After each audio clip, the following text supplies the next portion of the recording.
This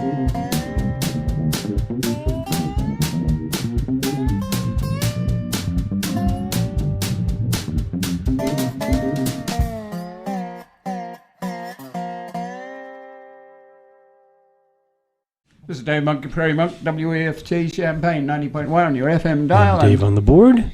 And we have a guest, Joe DeLuce from the Park District today. By the way, it's September the 11th, 9/11. And it's Pledge Drive.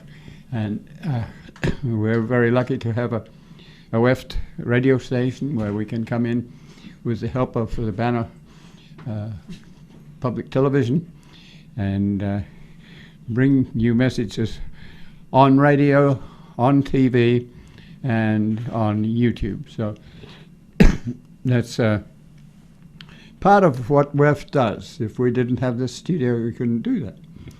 And other programs are doing that. And so we really hope that you'll be able to donate a small amount, large amount if you want, to WEF activities.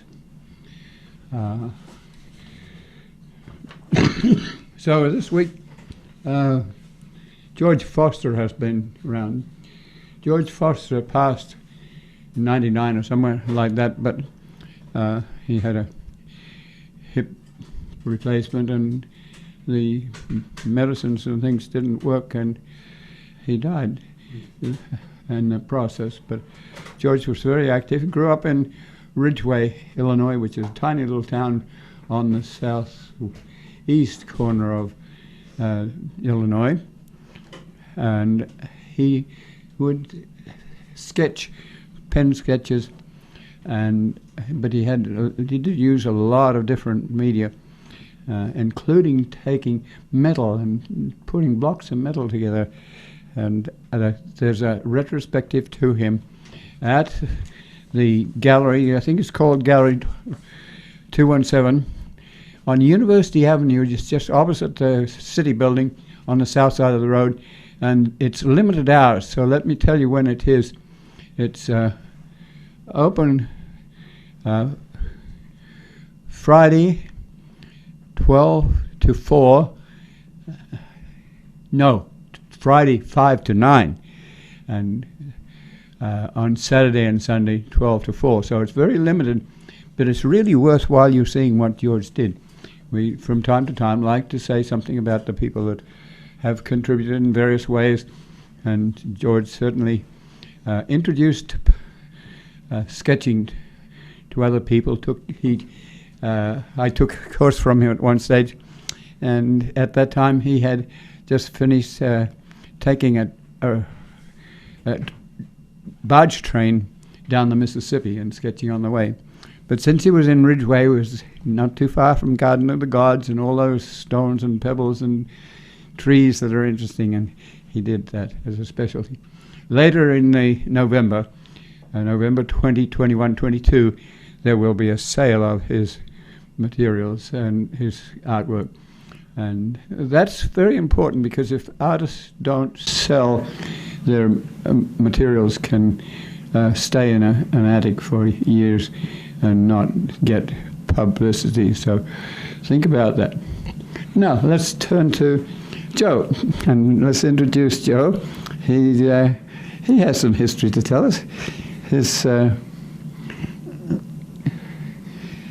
been associated with the radio station at one stage. His father was my father-in-law. Yeah, Jim Turpin, my father-in-law. Was so he's not unfamiliar with the radio business. But tell us just a little bit about yourself. You have an interesting name. Where did that come from? Did you come up the Mississippi? Actually, my grandfather came from Italy, and his name was Dominic DeLuciano. And they, of course, when they came over, they shortened it to make it more Americanized, I guess. So it ended up being DeLuce. So it is Italian, but sounds a little French. Yes. And you don't know whether the first letter is uppercase, but then do you have the second, the L is uppercase. Yes. D-E, capital L-U-C-E, as we say. So. And how did you filter into Illinois? Well, originally, I grew up in Ohio, and I went on to Kent State. Alabama, Ohio? Actually, Toronto, Ohio. Okay. It's named after Toronto, Canada. Small town on the southeast corner of Ohio, about 40 miles, as we say, west of Pittsburgh, not Pittsburgh, Pittsburgh. And I grew up along the Ohio River there, and went to Kent State University in Ohio. Graduated there in 1980. Went back to my hometown of Toronto, Ohio, and became the first Parks and Recreation director they ever had for the city. So it was a lot of fun. I had a bunch of cousins back there, and we ended up building playgrounds and basketball courts, and had a great time, and really got the park district there started and moving forward. After that, I moved on and worked in West Virginia for about 6 years, and then I got tired of the cold weather and moved to Fort Lauderdale, Florida. And I worked for the infamous Broward County, Florida, where they have a hard time doing the elections down there. They had a hard time a few years ago with the elections and the Chads and all those types of things. Yes. So I worked for Broward County for about 8 years. Then I became the director in Hallandale, Florida, which is between Fort Lauderdale and Miami. So I worked there for a year. And while I was actually working for Broward County, I met my wife. And her name was Jane Turpin at the time, and we ended up getting married. And then after she had worked for the 1996 Olympic Games in Atlanta, and I actually had moved up to Atlanta and worked in Macon, Georgia. I worked in Macon, and I ran the sports commission there for a year. And after the Olympic Games, we decided to move back, and we moved to Champaign, moved back to the Midwest, because, of course, all the great people in the world live in the Midwest. The best people in the world are from the Midwest. So we wanted to come back to the Midwest, and got tired of that heat and sun and beach and all that stuff, and decided to come back to the Midwest. So I came back. I got a job here in town at Human Kinetics. I traveled around the country training coaches for park districts, how to train their coaches, and did that for a year. And then opening came up at the Champaign Park District in 1997, and I was hired as the Director of Recreation for the Champaign Park District.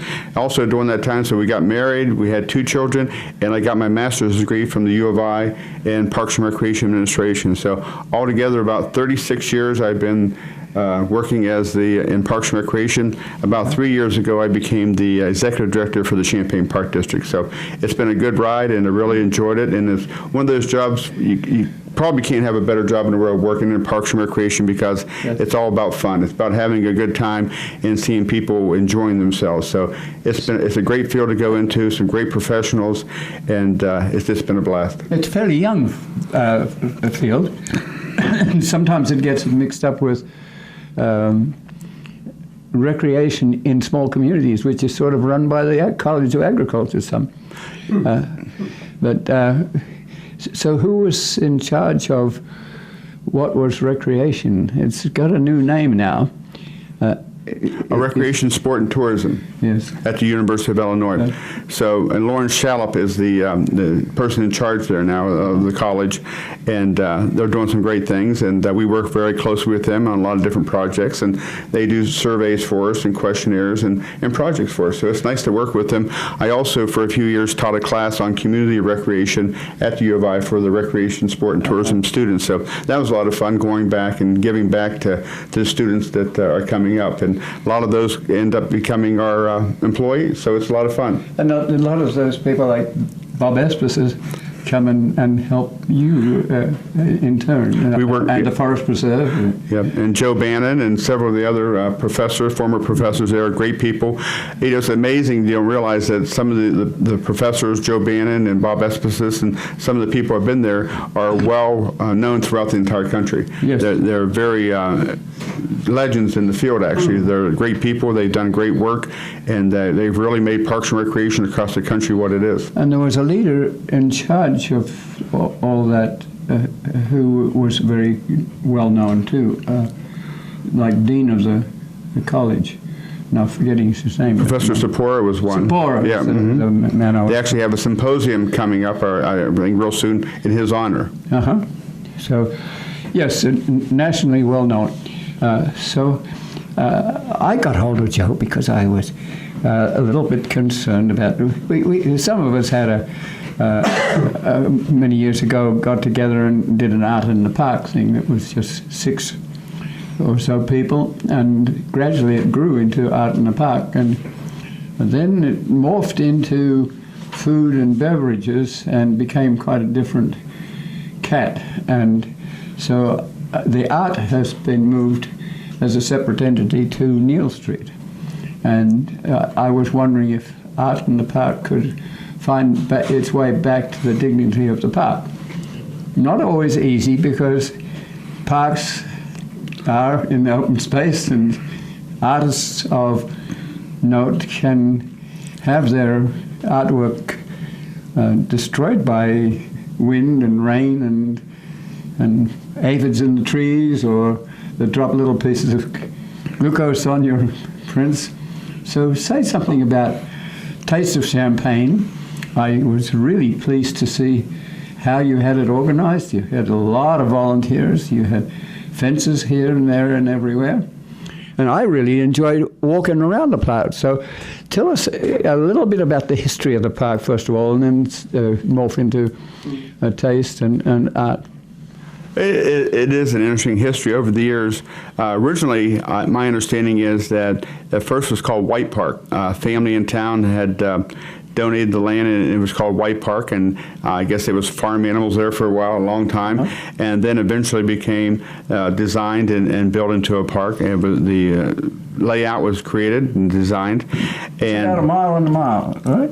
Yeah, it's about, basically one block, one city block. So really turned into a great park. And as you know, throughout the history of the park, people have really used it for a variety of activities and events. And we get a lot of use, and especially with the fountain in the middle, and just the location of being close to downtown really makes it a great opportunity to have great events there.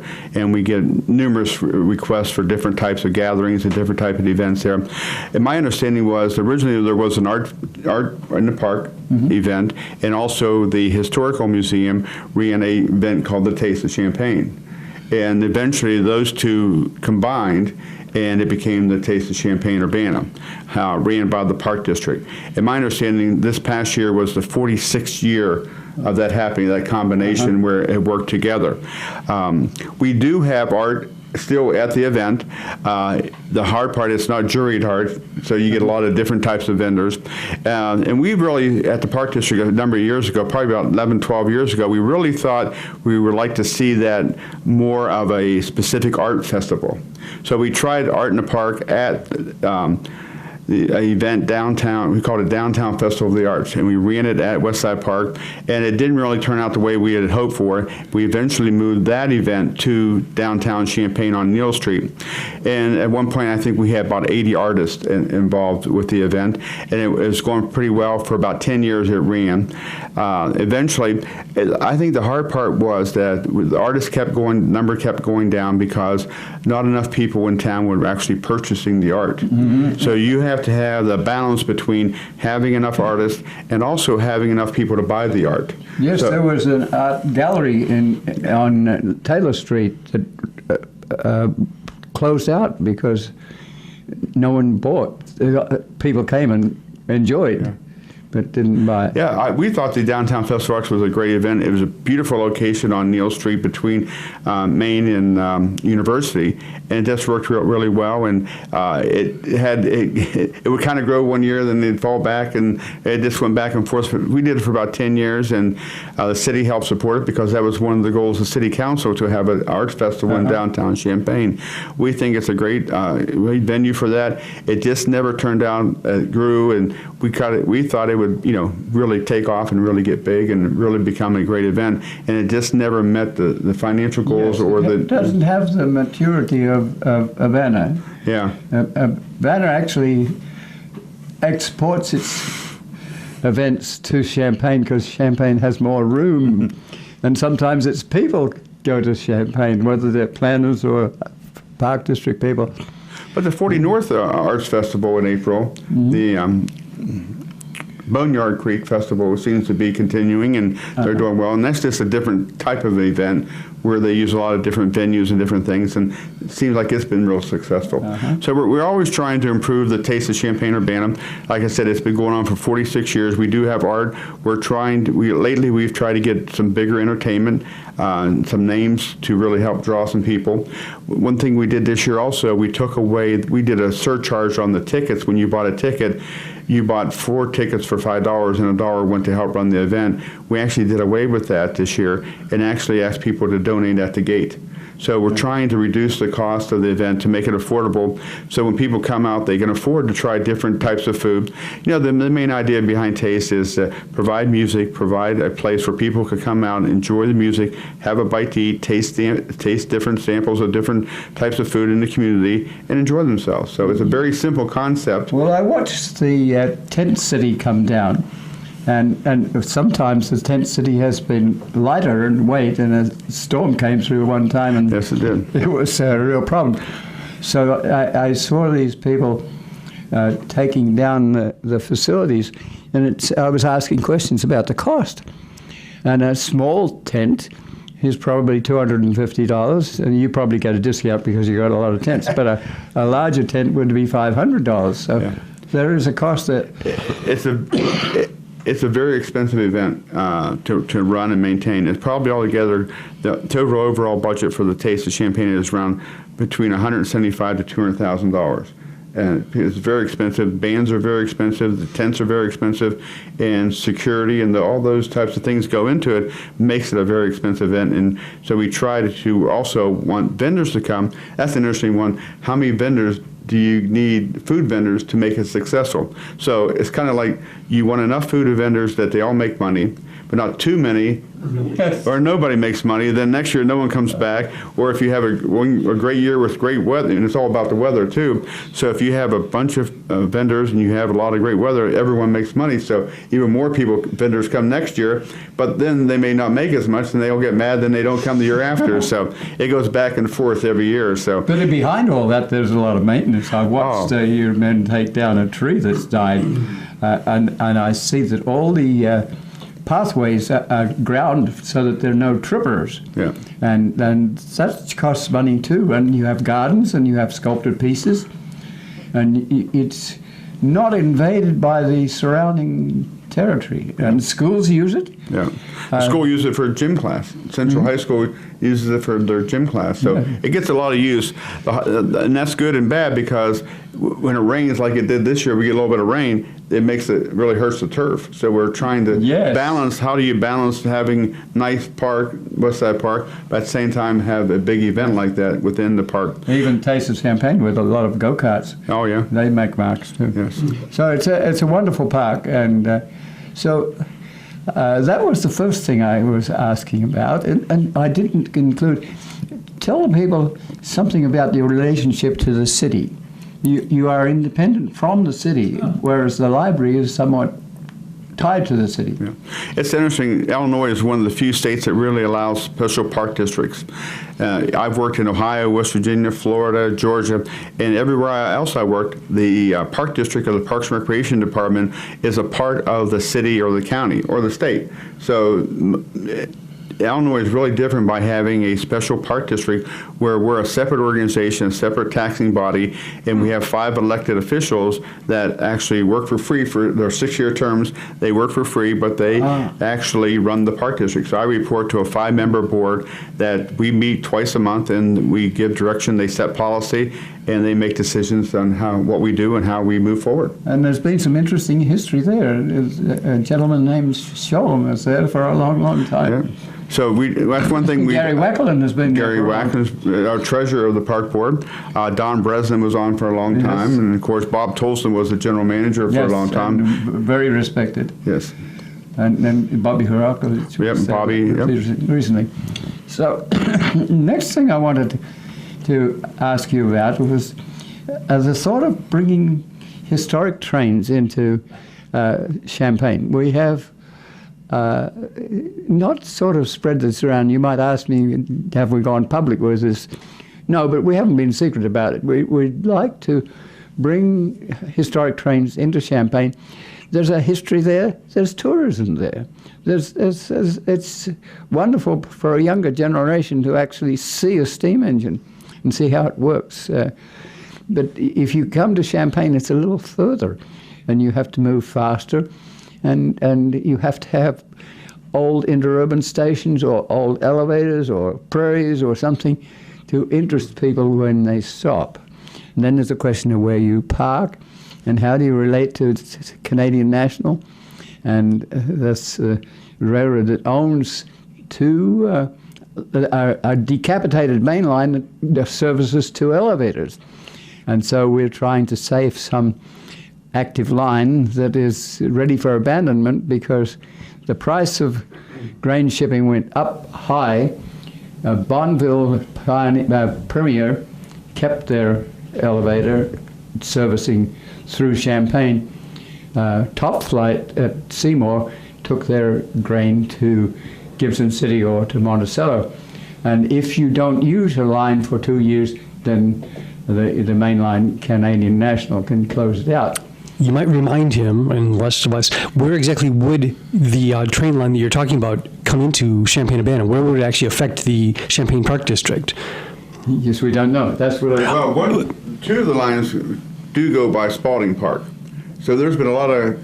Yes, one on one side, one on the other side. So it's been interesting in our discussions with the school district, about high school locations and working with the school district on how those trains or lines would affect school district and having facilities at the Spalding Park and all those different things. And someone brought up one time the idea of having a trolley between Champaign and Mahomet or out that way.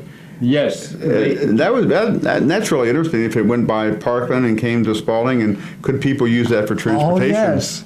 And you have park districts right near to... exactly, at Parkland and also at Spalding. And you also have the opportunity for teaching at Parkland. I don't know whether you have park and recreation programs at Parkland. I think you do. They don't. I don't. I've gone out and spoke to different classes, like tourism classes and different things, but I don't think they per se have a parks and recreation degree or ability to do that. But they're somewhat involved, I think, with the College of Agriculture and NRIS, and they have master gardeners and master naturalists. I had at one stage was involved with a proposal to take Duncan Road over 57 and suggest that Parkland's agriculture go over on the ridge, which is Champaign Moraine, which is near to a park district park on Staley Road. Mm-hmm. And I was looking at the old landfill, and I'm thinking, give it 200 years, you could replant a forest there and a prairie, and but it's very high-priced stuff. It's a little bit low. You have to have sewage pumps to pump. If you're going to develop it as a residential, you have to pump the sewage up. Well, actually, in 2017, the city, in the park, well, actually, in previous year, about 2008 or 9, the Park District and City did a joint plan for the landfill of making it a park. Yes. So we're then in the final cap and the final closing of the landfill is supposed to be final in 2017. So we're actually doing updating our feasibility study to look at the landfill to decide what can, and if the Park District should lease it from the city or take it over, and if we did, what would we put there? What would be included in a 90-acre park that is currently the landfill? Yes, and that moraine, which moves towards Mahomet, is already terraced for agriculture. It's and it has the advantage of being a moraine with an outwash plain, and on the outwash plain there's a water harvesting unit, which says something about the geology that's underneath, and so it could be a very nice teaching situation. But we all have very little funds these days, so that's going to be a thought in the cloud. But we do think about these things. Yeah. But the landfill is interesting. Could it be a 90-acre park for the district, and what purpose would it serve, and what would it include? It's an interesting question on what do you do with a landfill. I know there's other cities throughout the country that have developed parks with landfills. Yes, well, there's a small plane operation there. And we did have a small prairie there, and some of it has been planted to prairie, a rough, tough prairie. And the railroad that comes through is the Norfolk Southern, and it comes through from Bloomington, and Bloomington took a Illinois Central Railroad abandonment, and they have a Constitution Trail, which is very popular, and they would like to extend that concept through to Mansfield. It's probably about 25 or 30 miles, and how do you do that? And so you have to then work with the railroad. Could you have an interim trail use? And the railroads have actually kept the rail there. There's trees growing up between the ties, but one of the problems is that we don't quite know how people will get from Bloomington to Indianapolis. So we have on the east side a Kickapoo Trail, which is an interim trail use. It could go back to a main line, depending whether you have industry, whether you have people, whether you need that sort of corridor, or could you go down to Tuscola or somewhere and come through on a different line. So at the moment, the Illinois Central track that comes in from Bonneville merges onto the Norfolk Southern track and goes out onto the main line that way. Has there been any historic involvement? I know that T.J. Blakeman is now president of the Historic Museum. So to what extent do you get away from the recreation into something like history? Well, of course, owning since the Park District now owns the Virginia Theater, we get involved in a lot of history. Yes. We got the 100th anniversary of the Virginia Theater coming up in 2021, so we're really excited about that. But we work real closely with the planning department and TJ and Bruce Knight at the city, and looking at different opportunities for trails and the train, the railroad trails and different things. And so I think that when the city did their 150th anniversary, we were real involved. We actually helped plan an event that celebrated the 150th anniversary, and we also provide a lot of information for all the displays and different activities that TJ worked on. Yes, okay. So the Kickapoo Trail will have some bearing on trails. I think things have gotten more towards nature, nurture, exercise, well health, and people are clamoring for trails. And now that the railroaders have instituted an interim trail use agreement to save the railroad beds, there are now 30,000 miles of these. And Champaign-Urbana in East Central Illinois has none until just recently. And that's partially because the glaciated soil is so rich that is all corn and soybeans. So how do you work with that? How do you extend from a flat Champaign County, how do you extend into Vermilion County, Piatt County, DeWitt County, where we might have land available if the power company goes out? I'm not sure if anyone knows this, but the Champaign Park District and Urbana Park District for a long time had an agreement that the Champaign Park District would focus on the cultural arts, and Urbana would focus more on environmental education. But we've had such a outpour of people wanting trails and environmental efforts and prairie and different, parks with different amenities within them, that I think we both realize that doesn't hold true anymore, that we need to both provide trails, we both need to provide environmental education, we all need to provide prairies and different resources for people in the community. So that's just one thing I think that really has forced the Champaign Park District to add more trails. We've added a lot of paths within parks, like Hessel Park has become super popular, and the Pipeline Trail, which we have out west, and the location of Porter Park with the prairie within Porter Park, and I can see that continuing to grow. But how do we work with the other counties outside the boundaries? It is very difficult for us to do work outside of our boundaries, but I think that's where we need to form those partnerships. We work very well with the Urbana Park District, of course, the Forest Preserve and Dan Olson. We work very well with those. So I think those joint efforts have to come together where we are working together and trying to develop a plan and trying to work together to encourage others to do more about trails and connections. And we recently did a trails plan for the Champaign Park District on its own, and it really talked about how we can connect the different parks within Champaign. How do they get connected?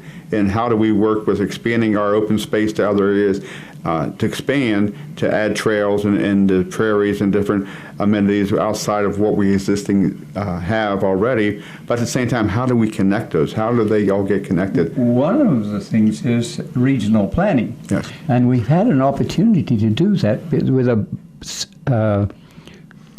landfill closing out PBCs. So that has brought together 850,000 people that drink from that corridor, 14 communities. And so we have the elements of regional planning.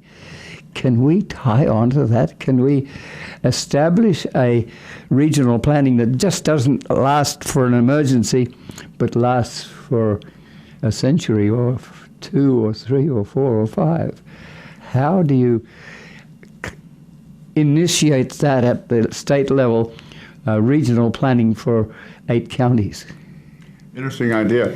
Well, our first step was working with the Regional Planning Commission here in But it has a name that's regional planning, but it's only for Champaign County. That's right, Champaign County Regional Planning. But I think that's going to take an effort from the county administrator of the county also to help work on, in the cities and everyone, like we did on the aquifer. Like that group coming together is going to have to do something like that in order to reach out and make an entire East Central Illinois working together. We have to help also counties that aren't as rich as we are, and that's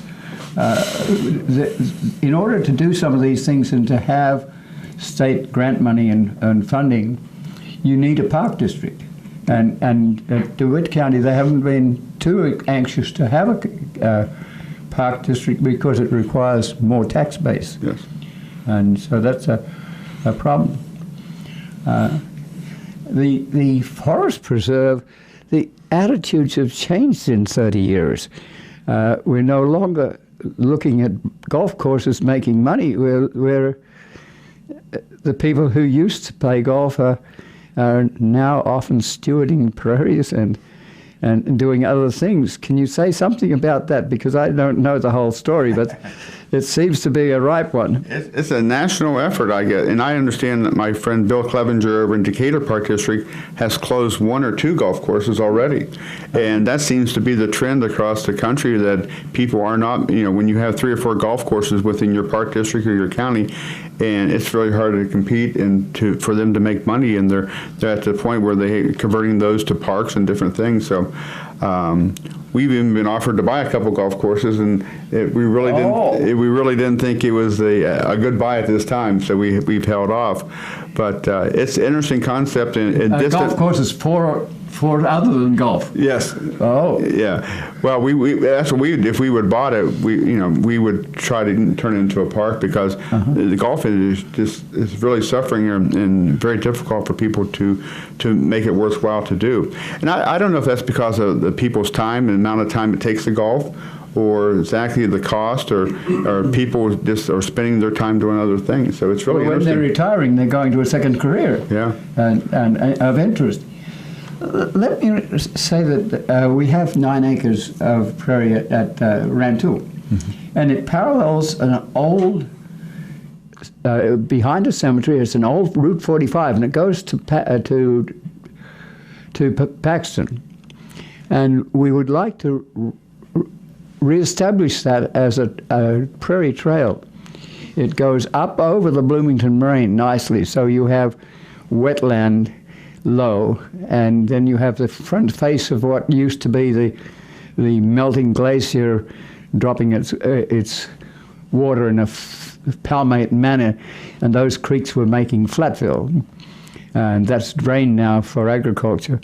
But could we go up with a trail so that you could get off at Kankakee and come through to Loda, where there's a nice cemetery prairie, and Prospect Cemetery at Paxton, and then this roadside between the new 45 and old 45 and 57 away over to the west. How can we encourage people who are coming to the Midwest, we need to say that this is our ecosystem. When they come, they want to see the ecosystem and where is it? And could that be including farmland? For if you're on a moraine, the soil is younger, is more gravelly, and it's got a different temperature. You can grow crops differently. You can irrigate differently. So what are we doing with a corridor that goes through Champaign? You might get off at Rantoul or off at Champaign, but you might go through to Kinmundy. You might be looking at prairies on 45 South, and you might be looking at Windsor Road. Do we have some sort of visitor center that starts to say, like Anita Purvis has been wonderful for Busey Woods? Actually, my wife is in charge of the Visit Champaign County. She runs the visitor and tourism here in Champaign County, and I think that's one of the things they're trying to focus on, what amenities are here in Champaign County that they can promote. And I think farms are really interesting. She has done a whole program on bringing people in to see farms from all over the world. Well, even if it's corn and soybeans, you having people that leave town with a PhD and they haven't got to realize the difference between corn and soybeans. But it's really interesting, the farm tourism and the food from the farm to the table now and all these different things going on is really impactful in tourism. The other thing I think is really going to be interesting is see how the Kickapoo Rail Trail, how it affects the perception of the community in the county. When that's completed, and the fact that people are using it, will that change the perception of trails to allow for additional trails, and how do we grow that from there? Will that success develop other trails to the north and to the west? It shouldn't be a jewel in the middle of nowhere. Right. It should be networked and interconnecting. And we have people, even one of the air shifters here has traveled across the country. It takes about 45 days. But people sometimes like to move fast in an almost competitive manner. But other people like to get to a site and then come to Allerton Park, so it's they want to sort of settle and nestle, and so I think St. Joe will start to benefit from this. Somebody might need a hotel, restaurants, and bicycle facilities. Where do they go? This ups the property value of the properties that are nearby, and then, but you have to watch when you're going through lower income areas. How do we come through from Kickapoo to Champaign?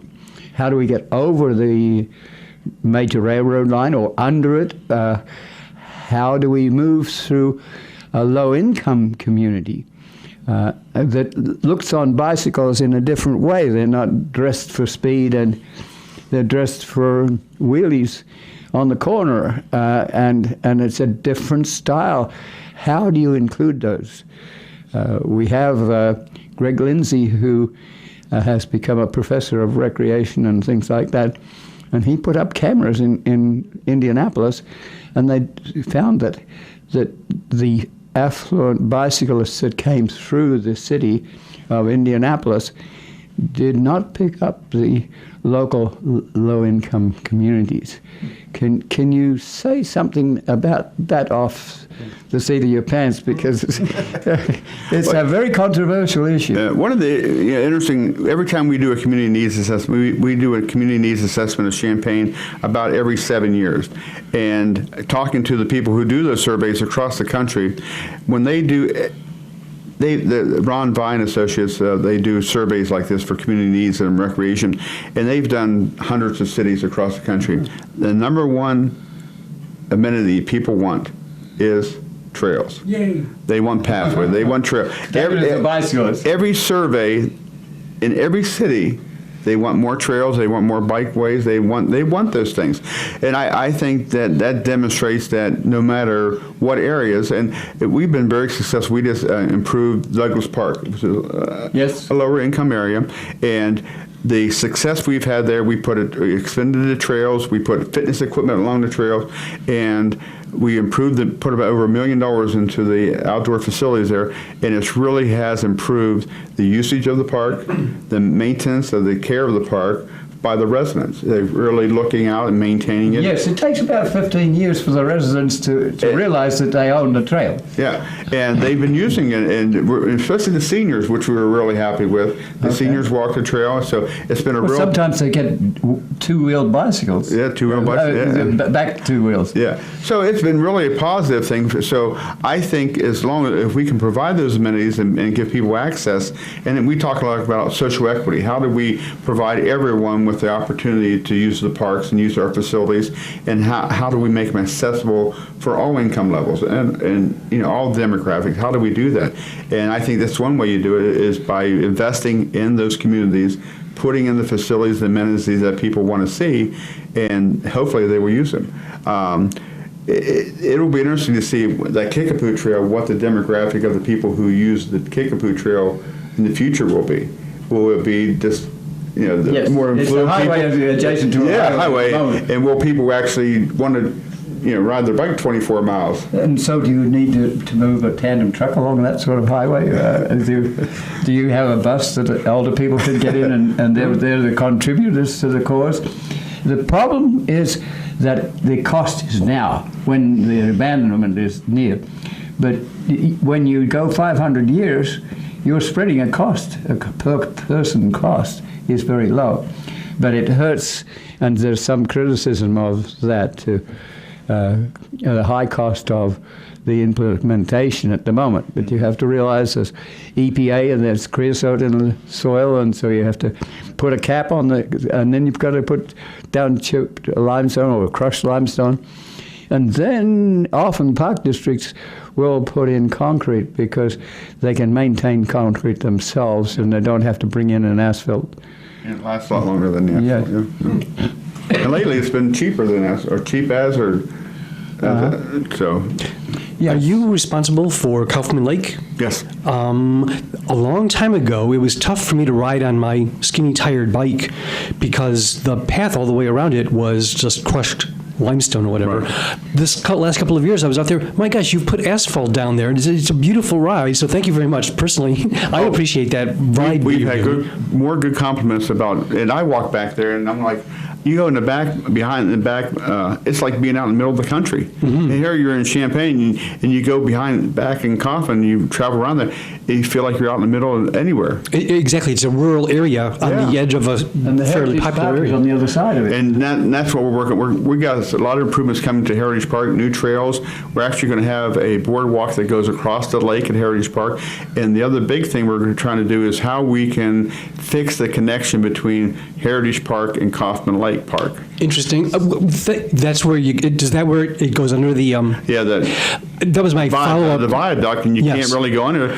Thank you. That was my next question. Yes. On my skinny tires, I still have a problem when I leave the backside of Kaufman Lake to go up toward Dodge Park, for example, at Parkland. Yeah. So you're thinking about fixing that, where you go under the railroad track? Well, we haven't found the solution yet. So first thing we have to find, is it better to work with I'm not sure it's better to work with the railroad or not, trying to go next to the railroad tracks, or do you try to fix that viaduct coming underneath their highway? So that's part of the study we're going to be doing here in the next few months, is trying to decide what's the best method to do that. That's been on our planning since 1972, trying to fix that. So it's a difficult situation, but we think it could really, we're making about probably $1 million to $2 million worth of improvements to Heritage Park with paths, parking. So a lot more people are going to use Heritage Park, but how can we have that connection between Heritage and Kaufman would be very important. So. Okay. Are you looking for input from normal people, bicyclists? Yes, we will. I would love to. I'm sure once we have an architect firm on we're going to work with, we're going to do some public meetings and different input from different people, so we'll make sure we get the word out. Okay, I appreciate the challenge of that, but it would also, on the other hand, it was so, again, when I discovered that it's asphalt now around the park, around Kaufman Lake, that's actually very nice to have such a nice ride as I'm going up to Parkland on by bicycle. Yep. So. Oh, we should actually mention, with only 10 minutes to go, that you're listening to WEFT Champaign 90.1 FM. We are in Pledge Drive. Anyone who wants to can give us a call here at 359-9338 or go to our website, which is WEFT.org. Talking to Joe DeLuz, and he is executive director of the Champagne Park District. And we want to give you time to announce a few of your upcoming things. But I was tempted to ask one question. Will you do a no-mow policy down to the creek that comes through Heritage Park? It's always been mown on the creek bank, but we've always thought that the prairie could go into the ditch and be part of the ecology. Well, I work with my staff. Randy Hauser and Mike Davis are the two naturalists, and they do a fantastic job. And they've really taken our prairie and our different natural areas to the next level, I think. They've really expanded things, and I think they're continuing to make improvements. So I will have that discussion with them to see what they think and see what we can work on. They're fine people. They are fine people. They're doing a good job there. Yes. And you have lots of volunteers that are interested. We have a lot of volunteers interested. And it goes right back up to the gardens, and you have something to do with the gardens at Parkland. Right, we have at the Eddie Albert Gardens. Yes. And it's fantastic. And every year they sell out, so it's a very popular program. People really enjoy going out there and planting their garden, and it works out great. It's a great opportunity for people. So we've got about 10 minutes, I think. So tell us a little bit about those things. We might come in and ask a few more questions, but give you a chance to. Well, one thing you might be really interested in is that we've had some meetings recently. I was approached by one of the school board members, Kathy Shannon, when we were doing our trails meeting, talking about trails, and she brought up the idea of possibly doing a safety town in Champaign-Urbana. For bike safety. One is, how can we train kids to ride bikes safely, and also to provide all kind of different opportunities. How about training automobiles to recognize that bicycles are a form of transportation? But we think it's a great opportunity not only to provide bike safety, but all kinds of different safety things, everything from prevention of drowning to electrical health, poison. We think that's one thing the community is missing is a safety town. So we got a group together. We're up to included about 20 different organizations in town, including everybody from the city of Champaign to Urbana, the Champaign schools, Urbana schools, the public health department, all the fire department, the police departments for both communities, and trying to come up with some ideas on, can we create a safety town, and where would that best be located? Is that better located in a low-income area part of town, or is it better more centrally located? So we're trying to find the best location. And we're out looking at what other people are doing. Peoria has one, Danville has one, Naperville, the different park districts have these around the state, and we think it might be something that could be really positive for the community to have a safety town. So we're looking at it. We have a group at U of I class working on a concept. We have an architect doing a pro bono thing for us to create a concept for us.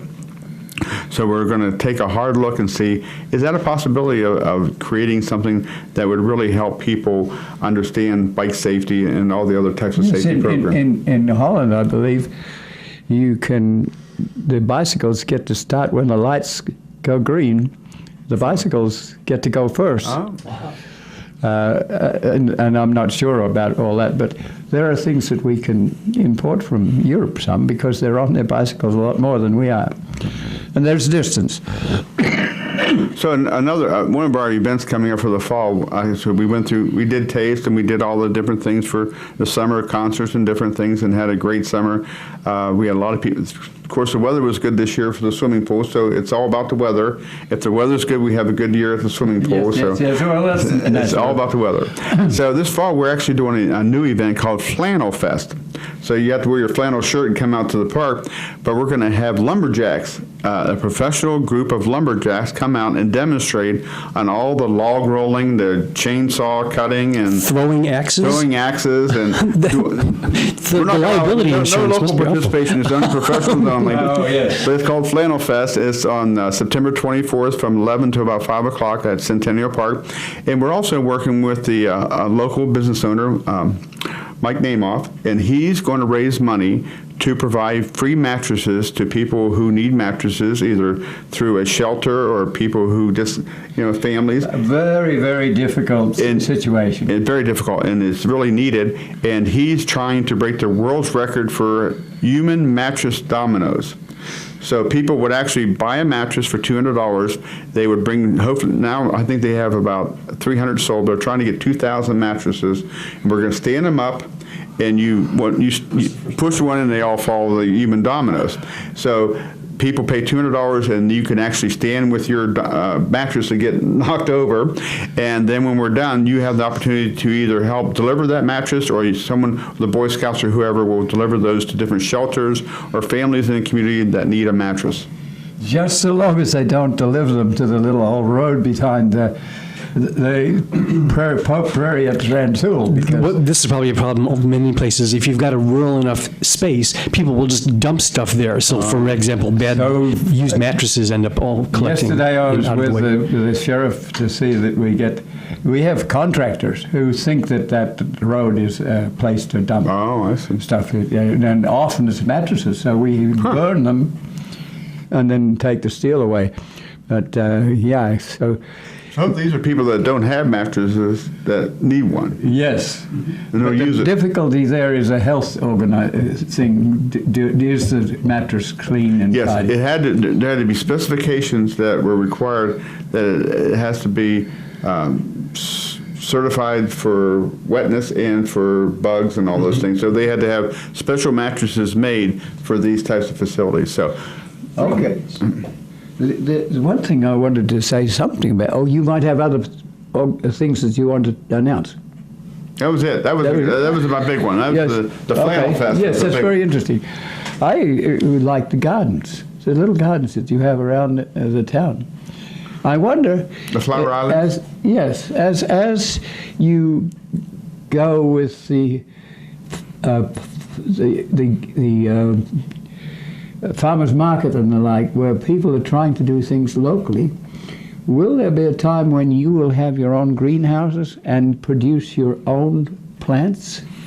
And will they be adapted? And will we have more native plants than we have African big grasses growing?